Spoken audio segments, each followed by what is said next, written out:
Hello guys, आप लोगों का मेरे चैनल में स्वागत है। मैं रहने वाली हूँ देहरादून उत्तराखंड से। और आज की शुरुआत करते हैं। सुबह की शुरुआत होती है मेरे सबसे पहले जब मैं उठती हूँ ना, तो सबसे पहले मैं देखती हूँ अपनी बेटी का चेहरा। मदर इन लॉ और फादर इन लॉ के लिए, क्योंकि वो लोग पीते हैं बिना दूध वाली चाय, तो उनके लिए बनाती हूँ। उसके बाद मैं खुद के लिए बनाती हूँ, मतलब अलग अलग चाय बनती है। वो बिना दूध वाली पीते हैं, मैं दूध वाली पीती हूँ। उसके बाद मेरी शुरुआत होती है, क्योंकि आजकल जून में छुट्टियाँ थी, जुलाई से स्कूल शुरू हो गई। तो मेरा काम रहता है कि उठकर अपनी बेटी को तैयार व्यार करना, नहलाना धुलाना। इतने में मम्मी नाश्ता बना देती है। एक्चुअली नाश्ता वही बनाती है, मैं बस ये काम करती हूँ। फिर उसके बाद उसे स्कूल छोड़ना होता है। कभी मम्मी जाती है, कभी मैं जाती हूँ, कभी उसके पापा ले जाते हैं। और फिर शुरू होते हैं मेरा, मैं झाड़ू पोछा करती हूँ, मम्मी बाकी किचन के काम कर देती हैं। तो फिर उसके बाद मेरा होता नहाना धोना। आज पता है, मैं आजकल ना मेरे को काफ़ी दिन से ना नींद नहीं आ रही रात को। तो मैं सुबह 6:30 आज तो 6:15 पर उठी, नहीं तो 6:30 6:45 ऐसे हो जा रहा है, नींद आ रही है सुबह। तो सुबह क्या हुआ, मैं 6:15 पे उठी, आई, मैंने चाय चूई बनाई और फिर मम्मी लोगों को दे दी थी। फिर अपने लिए बनाई, तब तक मेरी लड़की आ गई। फिर उसे तैयार व्यार करा स्कूल के लिए। उसके पापा गए छोड़ने, मम्मी सारा काम कर देते हैं यार। एक्चुअली मुझे यूट्यूब पर चैनल बनाने का जो सपोर्ट है वो मम्मी ने किया है, मेरी मदर इन लॉ ने। मतलब एक वो होता है ना बोलने का कि जैसे कोई पूछे किसने सपोर्ट किया, तो मुझे ना इसके लिए फ़ोर्स करने वाली मम्मी ही थी।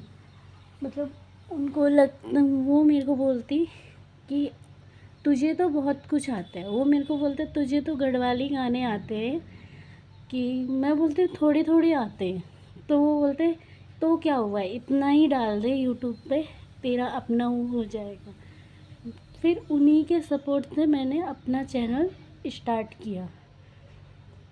फिर अभी भी मैं, मतलब ये होता है कि मैं आज वीडियो डाल रही हूँ, तो सबसे पहले उन्हीं को वो होता है कि मतलब आज कौन सी वीडियो डाली तूने।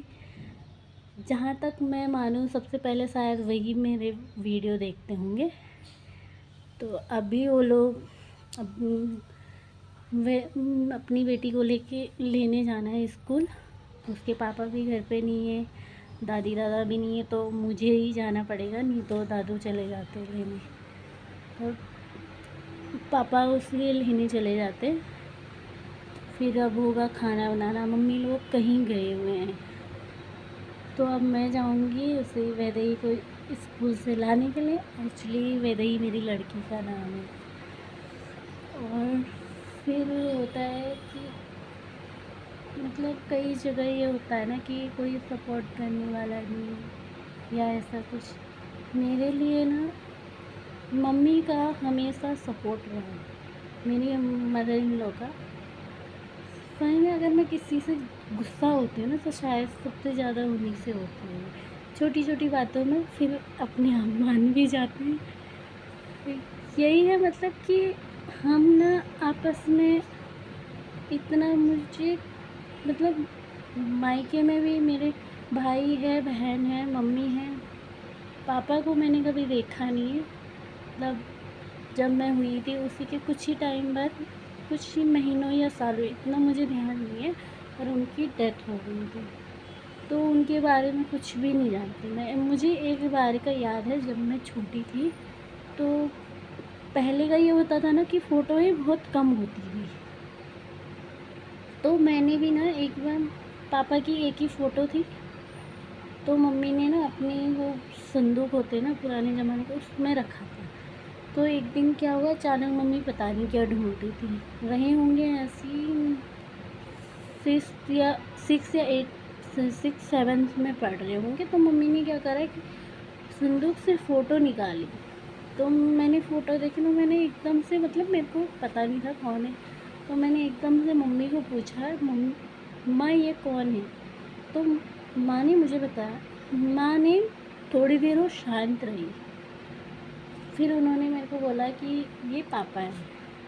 तब से मुझे मतलब ये है कि मैंने उनकी शक्ल देखी वैसी फ़ोटो में, सामने मैंने उनकी शक्ल नहीं देखी। बस मेरे को इतनी खुशी रहती है, मतलब मैं सोचती हूँ कि मेरी किस्मत में शायद पापा नहीं रहे थे, नहीं तो मायके में भी और ससुराल में भी मुझे माँ का प्यार मिला है, जो मैं मानूँ।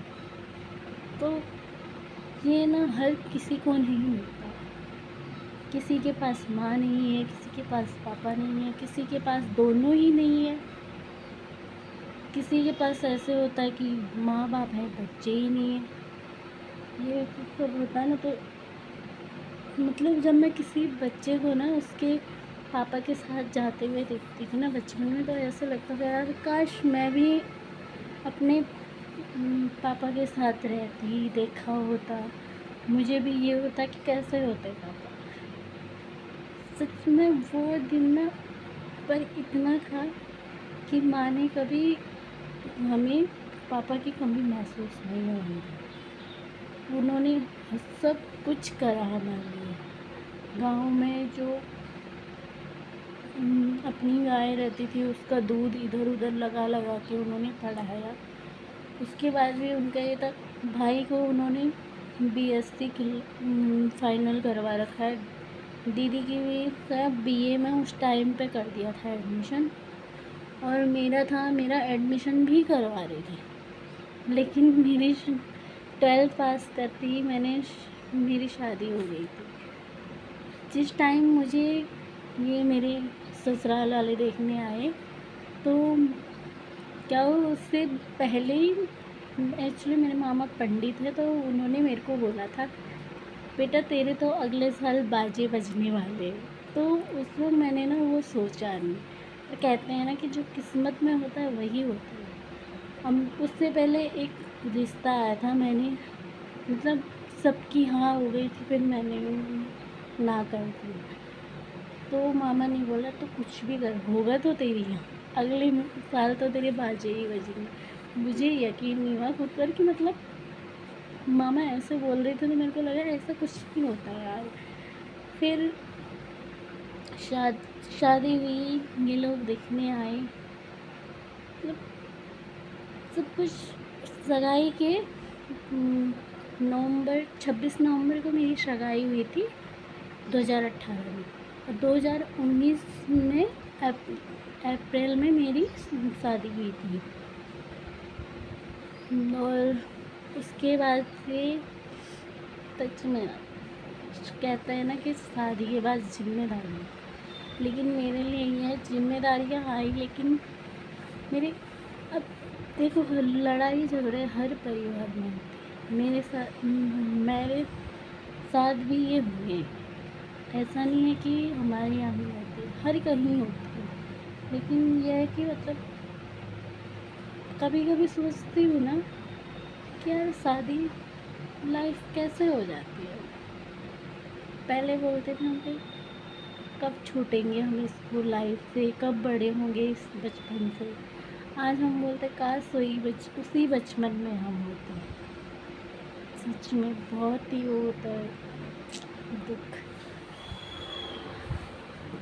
तो गाइस अब होने वाला है मेरी लड़की को स्कूल से लाने का टाइम, तो अब मैं चलती हूँ। प्लीज़ मेरे चैनल को लाइक, सब्सक्राइब, शेयर और कमेंट करना ना भूलें। थैंक यू, धन्यवाद, बाय।